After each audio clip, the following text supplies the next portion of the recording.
তিন শ্রেণীর ব্যক্তির বিরুদ্ধে আল্লাহ বলেন আমি নিজেই কিয়ামতের দিন মামলা দায়ের করব। I will be against them in the day of judgment. Three categories of people I will be against them in the day of judgment. তিন শ্রেণীর লোক কিয়ামতের দিন তারা ছাড় পাবে না। আল্লাহ বলেন আমি নিজেই তাদের বিরুদ্ধে মামলা দায়ের করব। এর মধ্যে এক শ্রেণীর লোক হচ্ছে রাজুলুন ইস্তাআজারা জিরান ফাস্তাউফা মিনহু ওয়া লাম ইউতি আজরা। একজন শ্রমিক ভাড়া করে তার কাছ থেকে কাজ নিয়েছে কিন্তু তার পারিশ্রমিক আদায় করে নাই। এরকম আছে না নাই?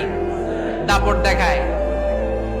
দেখায় ইউনিভার্সিটির ক্যান্টিন গুলোতে, ইউনিভার্সিটির ক্যান্টিনে যে খায় মাগার বিল দেয় না, এরকম টাকায় যাসরা নাই। চায়ের দোকানে চা খায় পরে দিমু বিল দেয় না, আছে না নাই?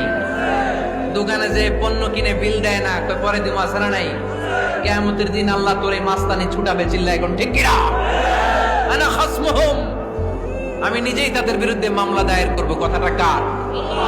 এজন্য বিশ্বনবী বললেন খবরদার, মেহনতি মানুষ, খেটে খাওয়া মানুষ, এদের দোয়া কবুল হয়ে যায়।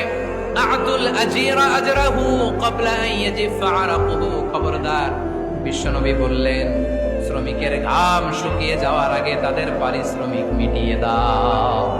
বিশ্বনবীর বিখ্যাত হাদিস, আতুল আজিরা আজরাহু ক্বাবলা আন ইয়াজিফা আরাকুহু। শ্রমিকের ঘাম মাটিতে লাগার আগে, শুকিয়ে যাওয়ার আগে তাদের পারিশ্রমিক মিটিয়ে দাও। কেননা তারা যদি বদদোয়া করে তোমার জীবনকে জাহান্নাম বানিয়ে দিবে কে?